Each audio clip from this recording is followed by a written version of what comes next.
This is the Fractal Design Define R5 computer case. It retails for around $125 US. It features 8 hard drive bays, as well as 2 5¼ bays behind the sound damped front door. It also has the same sound dampening on the side panels as well as on the top, with the mod vent covers that can be removed if you want to add fans or radiators to the top.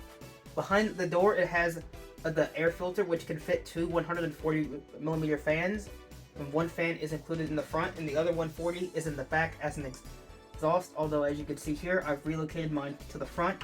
If I remove the front filter to show you, it also includes this switch here for a 3-speed 3-fan controller. It supports 3-pin fans using the standard 3-pin connector, and it gives you a low speed, a medium speed, and a high speed, which can be controlled by this switch, and it's powered by a SATA connector. Next to the switch you can see the power LED, which is also the hard drive activity LED. If we close the front door here, you can see that although the front door has no ventilation in it, it has side vents along the side. And as for the finish of the front door, it is a plastic panel, but it has this sort of faux brushed aluminum look that only comes through in certain lighting conditions and only slightly peeks through in the conditions that we're in here in the room.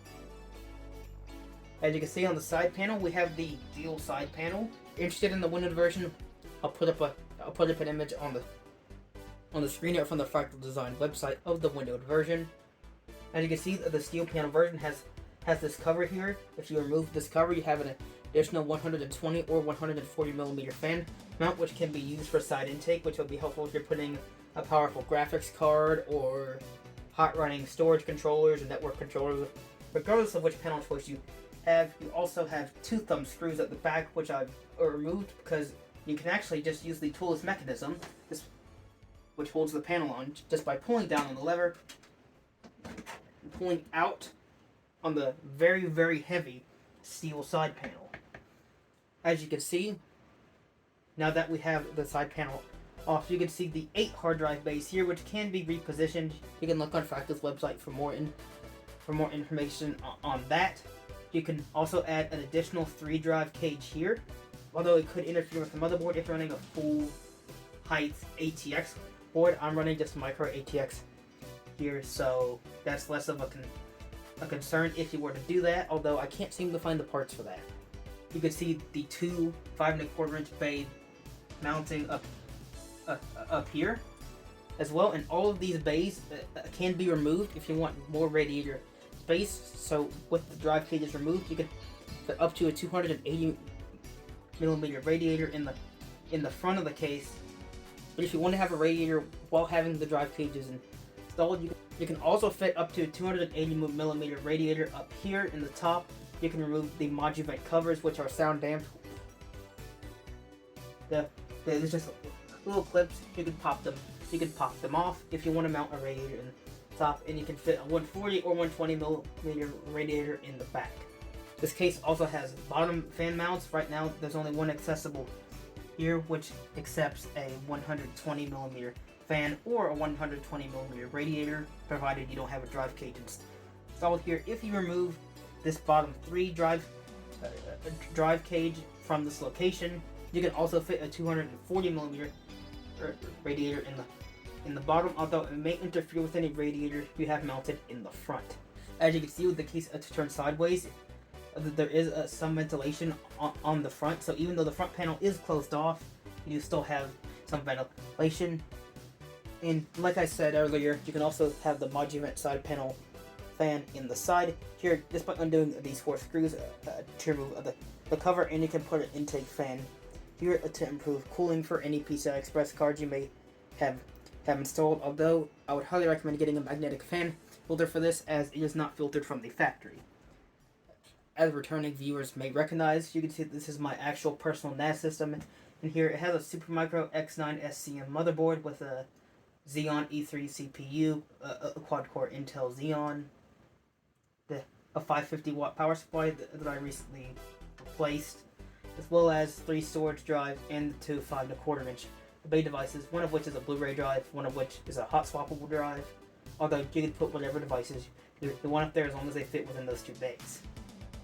before you put the side panel back on, I'm going to show you the sound dampening foam, just like we found on the inside of the door, and what you'll find on the other side panel, which is secured with captive thumb screws, but it doesn't have the latching mechanism that this side has. Let's go ahead and put the panel on. Just kind of line it up here on the front, and then push from both the top and bottom towards the back.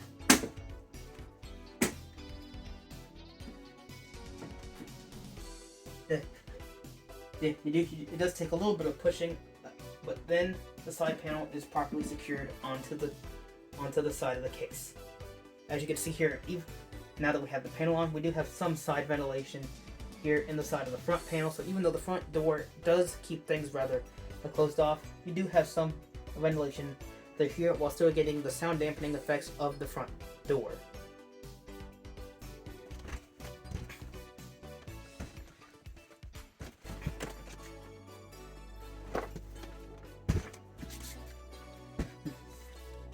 Now we'll turn the case the other way so I can show you what's underneath the right side panel, which is held in with captive thumb screws and features the same sound dampening that you'll find on the left side panel. Simply slides out and then away. It is very, very heavy. Again, with the same sound dampening foam. And once you have the panel off, you can see you have dual 2.5-inch mounts for SSDs, as well as all the drive trays for their 3.5-inch drive, as well as the other side to mount your 5.25-inch drives. If you can see that you have plenty of cable management room, you have at least 2 inches, but between the back of your hard drive and the side panel, they are mounted in the rearmost position on these drive trays to give you the maximum amount of room. But obviously, the other side panel still goes on. You've got tons of room for cable management here, as well as these rubber grommet cutouts for the power supply. Your 24-pin connector would go right here, as well as any cables for your optical drive, as well as these Velcro straps, which I haven't done a great job of using. Although you could certainly do better than what I've done here with them. Up here, you have the cutouts for the 8-pin CPU power connector here and here. Although this board actually has the 8-pin and the 24-pin here, so it will not fit. So the 24-pin will not fit through this grommet, as well as the front panel connectors for power switch, reset switch, and lights and stuff like that. I also have an unused USB 3 connection down here because this board does not have USB 3, so I'm only have the USB 2 ports enabled. That's no fault of the case; it's a fault of this board. You can also see the SATA power connection for the included fan hub up there, as well as the 3 fan connections for the 3-pin fans that you can connect to it to get speed control. There is no option to control the fans connected to this hub via a motherboard signal, given that these are DC fans and the hub is powered over SATA. Let's go ahead and put the panels back on. Kind of line it up here, slide it forward. There's no weird hooks to try and get in place. It just slots on at the front. You push down here and you retighten the captive thumb screws that stay with the panel even when it's removed.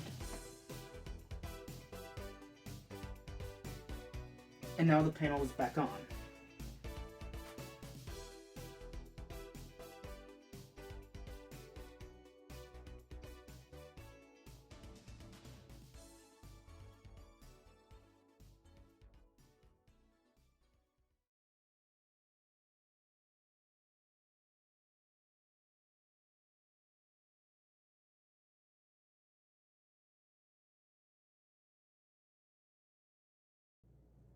Now that we've spun the case around to the back, you can see the rear fan.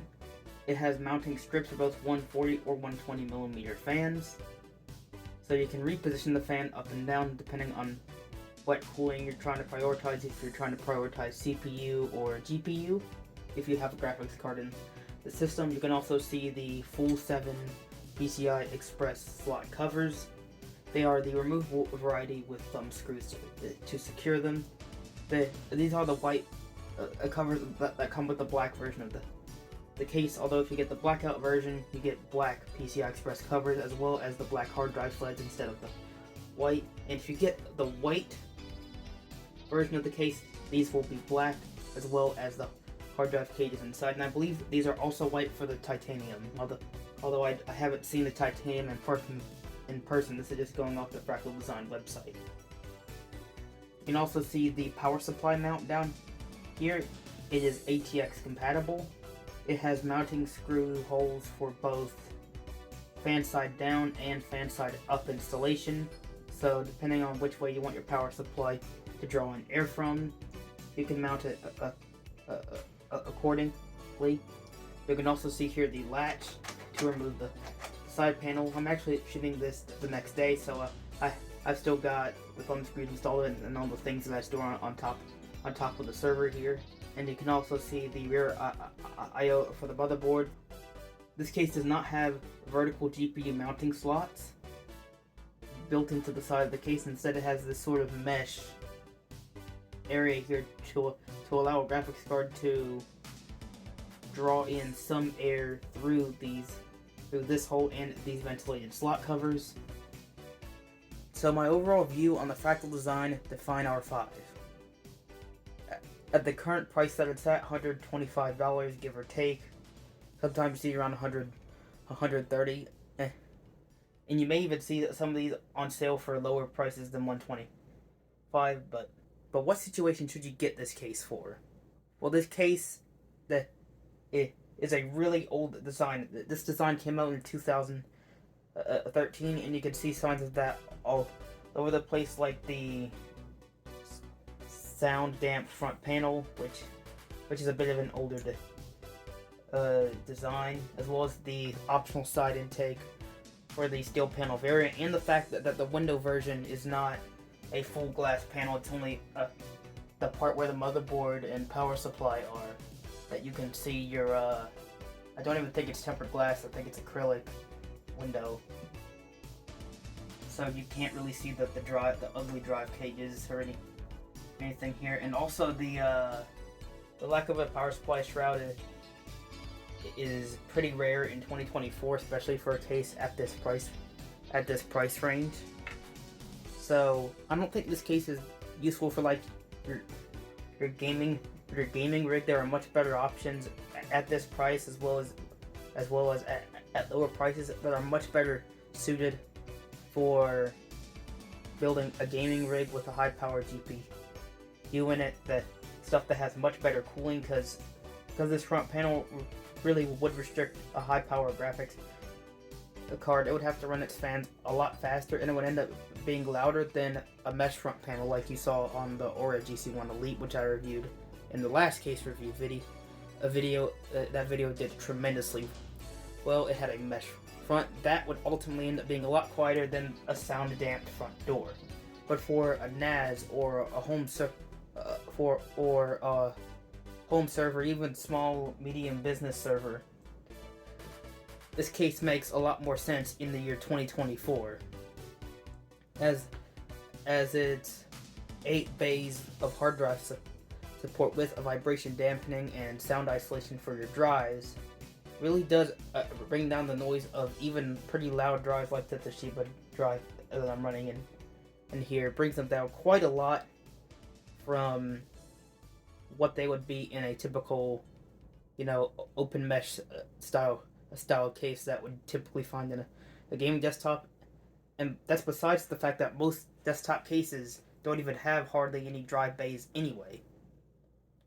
Like the GC1 Elite only has 2 hard drive bays for 3.5-inch drives, and it's kind of apparent in the design that it was a point of cost cutting. It has no vibration dampening. It's just a metal piece, which is far better than the plastic trays. You're better off just having a metal mount than a plastic mount that will just break over time. And even the ones that do have more, they typically only get 4 or maybe 5, and they typically don't have sound dampening like this one. So this case is best used for your home server, small to medium business server, any single CPU server that needs 8 drive bays in the front, and you don't want to do a rack mount. Or it would start to make sense to go rack mount is if you had tons of different things. You had a rack mount router, like a pfSense router. You had a hard drive NAS, and then you had an SSD based NAS for like editing if you're running a media production company or something. That's where a rack mount will make more sense. But this case is perfect for home server, home lab. So until next time, this is Reister's Tech. I hope you enjoyed the video. Feel free to leave a comment on how this video could be improved, or to ask questions about the product that we're reviewing, or the setup that I've got going on in here, because it's a pretty unusual setup. And subscribe to the channel if you want to see more. And if you'd like to purchase anything shown here, I will put Amazon affiliate links where possible, which earn me a kickback from your purchase at no cost to you. I'll see you guys later. As you can see, my brother is wearing VR while looking through the door watching me. What's up? What you doing? I'm filming. You know this. We've done this take like 10 times. Oh, yeah. Stay tuned for bloopers. Yeah.